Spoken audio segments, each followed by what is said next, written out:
నిన్ను పోయి జాను ఎలా నమ్ముతుంది ఏంటో. నీ చేతిలో కంపెనీ పెడితే అంతే, మొత్తానికే మూసేసి వెళ్ళిపోతావు నువ్వు. నీకేం పోయింది? ఇది మీ నాన్న సంపాదించిందా, మీ తాత సంపాదించిందా? ఇదంతా నా జాను సంపాదించింది. నువ్వు అలాగే ఉంటావు. నేను ఒక విషయం అడుగుతాను, నేరుగా నాకు సమాధానం చెప్పు. జాను చేసిన రెసిపీస్ అన్ని ఎలా లీక్ అవుతాయి? ఈ ప్లాన్ గురించి జాను కూడా తెలీదు, సీక్రెట్ గా మెయింటైన్ చేయాలని నువ్వు చెప్పావు కదా. ఎలా లీక్ అయింది? నువ్వే ప్రెస్కిచ్చావు కదా. నిజంగా నాకేం తెలియదు రవి సార్.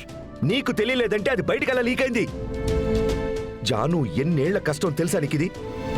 ఇంకెవరున్నారు మరి? దానికి యాక్సెస్ నీకు జానుకి మాత్రమే ఉంది కదా. Useless useless. ఒక రెసిపీ బుక్ ని జాగ్రత్తగా పెట్టుకోవడం తెలీదు. నీకెందుకే బిజినెస్? ఇంట్లో ఉండి పాత్రలు కడుకోవచ్చు కదా. ప్రతిదానికి నేనున్నాను అని వచ్చేస్తే సరిపోతుందా? పని చెయ్యాలి, సిన్సియర్ గా ఉండాలి. ఏదో నేను నీకు తాళి కట్టాను కదా అని నువ్వు నా ఇంటికి వచ్చేస్తే అంత రైట్ అయిపోతుందా? ఇప్పుడు ఏంటండి, తప్పు జరిగింది అంతే కదా? అంతే కదానా? ఏంటి అంత సింపుల్ గా చెప్తున్నావు? తిడితే రోషం మాత్రమే వస్తుందా? ఆ తప్పు నేను సరిచేస్తాను. చించుతుంది. స్టూపిడ్. ఇదిగో చూడు, ఈ న్యూస్ వచ్చిన దగ్గర నుంచి మన కంపెనీ షేర్స్ అన్ని కిందకి పడిపోతున్నాయి. ఈ ఒక్క రోజే 5% తగ్గింది, రేపు 10%, ఆ తర్వాత 20%, అలా పడిపోతూనే ఉంటాయి. ఇన్వెస్టర్స్ అందరూ బయటికి వెళ్ళారంటే కంపెనీని ఎలా రన్ చేయగలను చెప్పు? నిన్ను నమ్మినందుకు చేయాల్సిందంతా చేశావు. Hello sir. లేదు సార్, అలాంటిదేం లేదు సార్.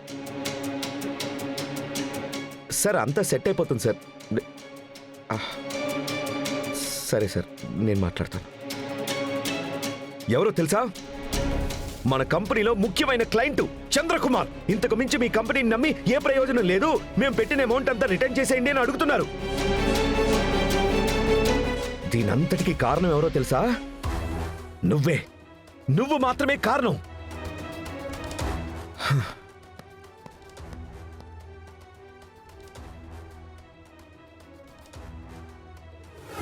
మన రెసిపీస్ గురించి మనం మాత్రమే కలిసి డిస్కస్ చేసుకున్నాం. మరి అలాంటప్పుడు మనలో ఎవరో ఒకరు చేసిన తప్పు వల్ల మన సీక్రెట్ రెసిపీస్ అన్నీ బయటకొచ్చాయి. దయచేసి నిజం చెప్పండి, ఎవరు చేశారు? మేడం, ఝాన్సీ మేడం ఎప్పుడు కూడా తను రాసి పెట్టుకోరు. ఏది ఎలా అని చెప్తారు, మేము దాన్ని ఫాలో అవుతాం. అలాంటప్పుడు ఎవరైనా ఎలా లీక్ చేస్తారు?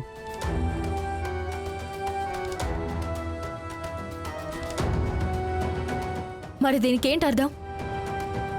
మేడం, లాకర్లో ఝాన్సీ అమ్మ సీక్రెట్ రెసిపీ బుక్ ఒకటి ఉందని అప్పుడప్పుడు వింటూ ఉన్నాం, కానీ మేము ఎవరూ అది చూడలేదు.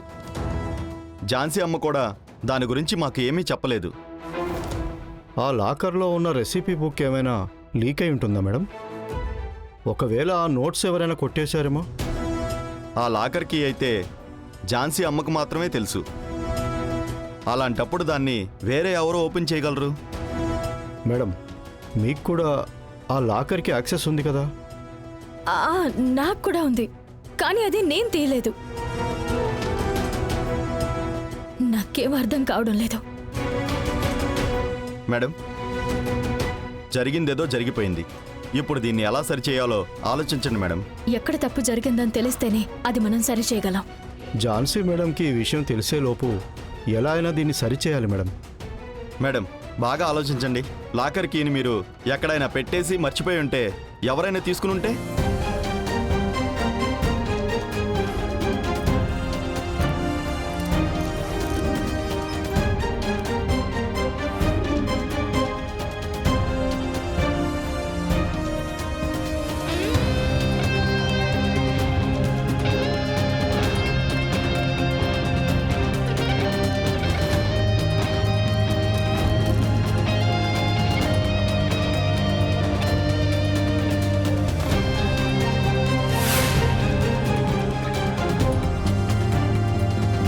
ఇది నేను ఓపెన్ చేసినప్పుడు ఇక్కడ ఒక డైరీ ఉంది, అది ఇప్పుడు లేదు. ఒకవేళ అది ఆ రెసిపీ బుక్ అయి ఉంటుందా? ఎవరు తీసుంటారు?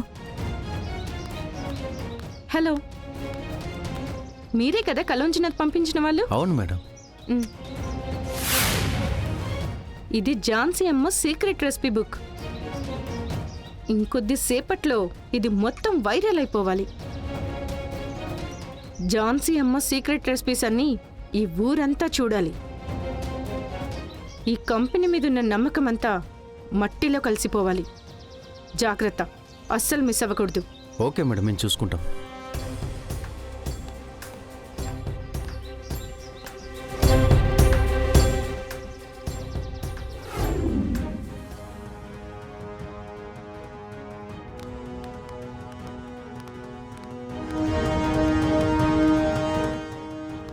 బంగారి, ఏంటి బంగారి, కొంచెం జాగ్రత్తగా ఉండాల్సింది కదా. మన కంపెనీ సీక్రెట్స్ రెసిపీస్ అన్నీ వైరల్ అయిపోయిందంట. ప్రతి ఒక్కరూ ఫోన్ల మీద ఫోన్లు చేస్తున్నారు. మేడం పక్కన వాళ్ళకి క్లాస్ తీసుకుంటారు, కానీ పక్కన వాళ్ళ విషయానికి వస్తే మాత్రం ఇలా నాశనం చేస్తారు. ఏంటి బంగారి, ఇప్పుడు నువ్వు ఝాన్సీ అమ్మని ఎలా కన్విన్స్ చేస్తావు? ఉం? ఎంత నువ్వు ఆవిడ దగ్గర ఈ విషయాన్ని దాచాలని చూసినా ఆవిడ న్యూస్, సోషల్ మీడియా అన్ని చూస్తూనే ఉంటారు కదా, ఇప్పటికే తెలిసిపోయి ఉంటుంది. ఇప్పుడు నువ్వు ఝాన్సీ అమ్మని ఎలా కన్విన్స్ చేస్తావు? ఉం? ఎంత నువ్వు ఆవిడ దగ్గర ఈ విషయాన్ని దాచాలని చూసినా ఆవిడ న్యూస్, సోషల్ మీడియా అన్ని చూస్తూనే ఉంటారు కదా, ఇప్పటికే తెలిసిపోయి ఉంటుంది. నీ మీద పిచ్చి కోపంలో ఉండుంటారు. నువ్వేలా తీరిగ్గా ఇక్కడే కూర్చొని ఉన్నావు. నిన్నిక్కడ ఇలా చూస్తూ ఉంటే నాకు చాలా కష్టంగా ఉంది. బంగారి, ఝాన్సీ అమ్మ నిన్ను పిలుస్తున్నారు. ఏమైంది? ఝాన్సీ అమ్మకి విషయం అంతా తెలిసిపోయింది. నా మీద కోపంగా ఉన్నారా? ఇంతకు ముందైతే నేనెప్పుడూ ఆవిడ్ని ఇంత కోపంగా చూడలేదు. అంత కోపంలో ఉన్నారు. ఎలా మేనేజ్ చేస్తావో ఏంటో బంగారి. నీ వల్ల ఇలాంటి తప్పు జరిగిందని ఆవిడ అస్సలు తట్టుకోలేకపోతున్నారు. బ్రో, అదంతా బంగారు మేనేజ్ చేసేస్తుంది. ఝాన్సీ అమ్మకి బంగారు మీద ఎంత ప్రేమ ఉంది. ఉం? ఆ ప్రేమ ముందు ఇదంతా అసలు మ్యాటరే కాదు కదా. ఏమంటావు బంగారి? దీంతో నీ కథ అయిపోతుంది. బంగారి, నేను వెళ్ళి నువ్వింటికి వెళ్ళిపోయావని చెప్పమంటావా? ఇప్పుడు ఝాన్సీ అమ్మని కలవడం పోస్ట్ పోన్ చేస్తే ఆవిడ కోపం తగ్గడానికి ఛాన్స్ ఉంటుంది కదా. లేదు శేషు, ఎంత పెద్ద తప్పు జరిగినా నేరుగా వెళ్ళి కలవడమే మంచిది. ఝాన్సమ్మ కోపానికి నేనే కారణం కదా.